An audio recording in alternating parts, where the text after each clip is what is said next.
La encontraron sin vida en su departamento, abrazando una foto del torero que le rompió el corazón. Y no fue la única. 9 figuras del cine clásico mexicano terminaron perdiendo el control por completo. Unos se encerraron en mundos que solo ellos entendían. Otros terminaron tomando decisiones que dejaron a todos en shock. ¿Qué les pasó a las grandes estrellas del cine de oro? Desde obsesiones secretas y despedidas inesperadas, hasta comportamientos tan fuera de lugar que hoy serían virales. Este video te va a mostrar lo que nunca te contaron de los ídolos más brillantes del cine mexicano. Dicen que la encontraron en la cama, impecable, maquillada, con una foto de él sobre el pecho. Una imagen digna de una película trágica. Pero esto no era ficción. Era la última escena de Miroslava Stern, una de las actrices más enigmáticas del cine de oro mexicano. Nacida en Checoslovaquia, criada en México y adorada por las cámaras, Miroslava no solo era bella, era magnética. Pero detrás de esa mirada intensa, había un torbellino emocional que nadie supo controlar. Lo que más ha corrido por los pasillos del chisme es su relación con el torero español Luis Miguel Dominguín. Él se casó con Lucía Bosé, y ella, días después, dejó este mundo de forma fulminante. La prensa se volvió loca, y el público aún más. Se rumora que dejó cartas. Se dice que la última película que grabó, Ensayo de un crimen, de Buñuel, tuvo que cambiar su final, pero lo que nadie olvida es esa escena final real, la que no pasó por montaje. Una estrella de cine apagada en el punto más alto de su belleza, víctima de un corazón roto y una industria que solo la quería cuando brillaba. ¿Qué pasó con el comediante más querido de México cuando se apagaron los reflectores? Porque lo que pocos saben es que Germán Valdés, mejor conocido como Tintán, terminó tan desconectado de la realidad que muchos lo evitaron en sus últimos años. Durante décadas hizo reír a todo un país con su estilo pachuco, sus ocurrencias y su carisma desbordado. Pero cuando el cine mexicano empezó a cambiar, él se quedó atrapado en un mundo que ya no lo necesitaba. El público había cambiado, y Tintán, poco a poco, fue desapareciendo del mapa, pero no sin consecuencias.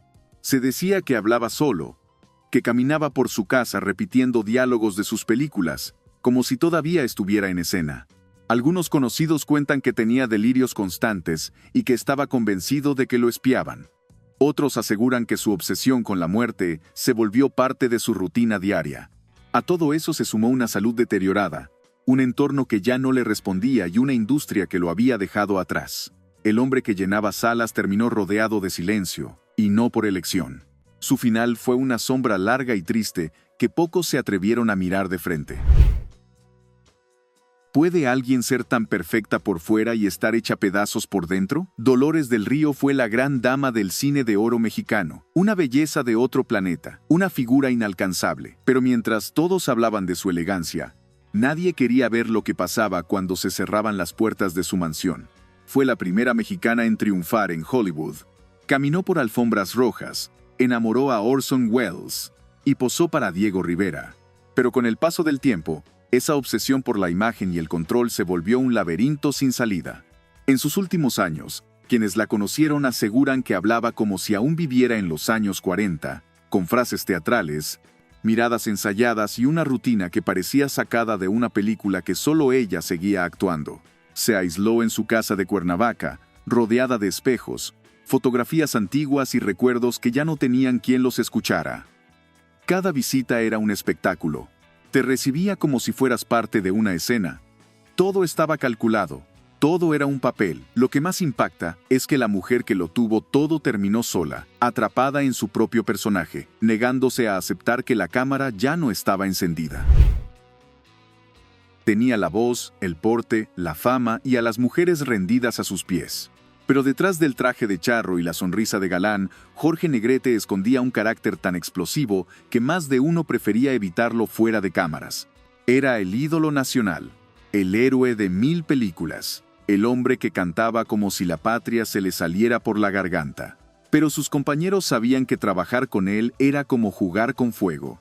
Estallaba por cualquier cosa, discutía con productores, humillaba a técnicos y llegaba a los sets con una actitud que cruzaba la línea de lo insoportable. ¿Qué pasa cuando un ídolo no soporta su propia presión? Negrete vivía bajo una imagen que no podía sostener. forzado a ser perfecto, viril, fuerte, aunque por dentro el desgaste lo estuviera destrozando. Sufría de un padecimiento hepático grave, pero se negaba a detenerse, y mientras su cuerpo se apagaba, él seguía fingiendo que nada ocurría, alimentando una figura pública que ya no podía sostener sin romperse. Dicen que murió con una copa en la mano, negándose hasta el último momento a mostrarse débil. El charro invencible había dejado de existir mucho antes de que el país se enterara. ¿Cómo pasó de llenar teatros a terminar hablando con las paredes? La caída de Clavillazo fue tan silenciosa como dolorosa, y lo peor es que casi nadie quiso verla. El hombre que hizo reír a generaciones con su pura vida acabó viviendo lo opuesto. Durante sus años dorados, era uno de los comediantes más queridos de México. Su estilo único, su manera de hablar y su carisma en escena eran inconfundibles.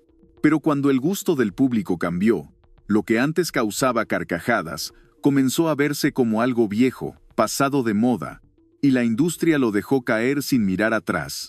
¿Qué hace un hombre que nació para el escenario cuando ya nadie lo aplaude? Clavillazo se replegó. Empezó a vivir en soledad, con conductas que muchos calificaron de extrañas. Algunos vecinos aseguraban que hablaba solo durante horas, como si aún estuviera actuando frente a un público invisible, mientras otros decían que le costaba distinguir el pasado del presente. Murió olvidado, con la fama desintegrada y la mente hecha un rompecabezas que ya nadie quería armar. Un final duro, sin luces, sin risa y con un silencio que pesaba más que cualquier telón bajado. Fue una de las mujeres más deseadas del cine de oro, pero nadie la preparó para envejecer en una industria que la consumía viva por su belleza. Lilia Prado tenía todo lo que se esperaba de una estrella: sensualidad, picardía, presencia y ese magnetismo que encendía la pantalla. Pero cuando cumplió años fuera del rango comercial, el teléfono dejó de sonar y los papeles desaparecieron como si nunca hubiera existido. Los productores que antes la adulaban le cerraron las puertas sin pestañear. La crítica, que la había elevado, comenzó a tratarla como un adorno antiguo. Pasó de estrella a estorbo con una frialdad que dolía más que cualquier reseña negativa. Ella, que había sido dirigida por Buñuel y cortejada por medio país, empezó a vivir entre sombras, resentida con un medio que solo la quería joven y perfecta. Con el tiempo se volvió más reservada, con arranques de mal humor y respuestas duras en entrevistas. Algunos cercanos hablaban de episodios de ansiedad, aislamiento y un orgullo tan fuerte que no le permitía pedir ayuda. ¿Qué tanto puede soportar una mujer cuando su única moneda de valor era ser deseada y ya nadie la mira?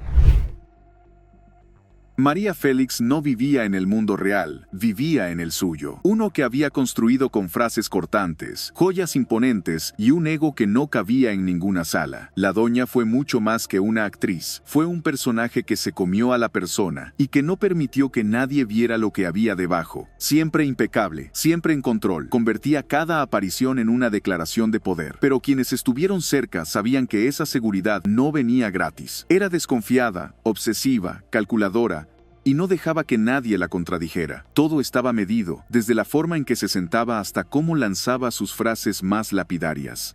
En sus últimos años, la realidad y el personaje se mezclaron de tal forma que ya no se sabía quién era quién. Hablaba de sí misma como si fuera una figura mitológica. Seguía exigiendo reverencias aunque ya no quedaban cámaras encendidas. Quería que el mundo la recordara como inmortal, pero no toleraba que el tiempo le quitara el protagonismo. ¿Qué ocurre cuando una mujer construye un personaje tan perfecto que ya no puede quitarse la máscara ni para dormir? Era el galán fuerte, el héroe nacional, el rostro masculino que todos querían en sus películas y que Hollywood codiciaba. Pedro Armendáriz tenía una carrera impecable y una imagen pública casi intocable, pero bajo esa fachada se escondía una decisión que nadie vio venir. Mientras filmaba en Estados Unidos, participó en una producción que fue grabada en un sitio contaminado por radiación. Años después, le diagnosticaron una enfermedad que lo devoraba por dentro mientras él seguía sonriendo frente a las cámaras. Su salud se deterioraba a paso firme y él lo sabía. ¿Qué hace un hombre acostumbrado a tener el control cuando su cuerpo empieza a traicionarlo? Armendáriz no quiso esperar a que la enfermedad decidiera su final. Se despidió de su familia, Viajó a Los Ángeles y tomó la decisión más radical de su vida. Lo hizo rápido, sin titubeos, con una frialdad que todavía desconcierta a quienes lo admiraban. Dejó atrás una carrera brillante, una familia y una industria que nunca entendió del todo el peso que él cargaba en silencio. No fue solo una despedida anticipada, fue un acto de orgullo feroz, como si hasta su final tuviera que estar bajo su control. La abuelita de México tenía fama de tierna en pantalla, pero fuera de cuadro, muchos decían que su carácter era tan duro como una roca. Sara García fue una institución en el cine de oro, encarnando a la abuela ideal, protectora y amorosa. Pero su vida real estaba muy lejos de ese cuento familiar. Tuvo una vida marcada por tragedias. Perdió a su esposo, a su hija y a su nieta. Todo eso la endureció. Cuentan que tenía normas estrictas, que no soportaba a los actores jóvenes y que exigía un respeto absoluto en los sets, como si fuera la matriarca de toda la industria. ¿Qué pasa cuando alguien se convierte en símbolo nacional y ya no puede ser simplemente una persona? Sara se aferró tanto a su personaje que, con los años, ya no se sabía si actuaba o si realmente creía ser esa figura moral que todos esperaban. Se volvió controladora, inflexible, y según algunos testimonios, podía ser cruel si sentía que la estaban opacando. Su imagen quedó intacta frente al público, pero los que la conocieron sabían que su mundo privado era un campo minado emocional, sostenido por pura voluntad. Nadie quería contradecir a la abuela, pero no todos salían ilesos de su presencia. Y ahora dime tú, ¿cuántas de estas historias conocías realmente? Porque una cosa es verlos como ídolos en la pantalla y otra muy distinta es asomarse a la parte que el cine siempre quiso ocultar. Detrás del glamour, del talento y de los aplausos, muchos de ellos terminaron atrapados en vidas que nadie querría vivir ni en pesadilla. Algunos se quebraron en silencio. Otros dejaron finales más intensos que cualquier película. Y lo más impactante es que el público los seguía viendo como intocables, mientras todo se derrumbaba tras bambalinas. Queremos saber qué piensas. ¿Cuál de estas historias te sorprendió más? ¿Y cuál crees que la industria todavía intenta esconder? Déjalo en los comentarios porque, créeme, esto da para seguir sacando verdades que aún no han salido del rollo.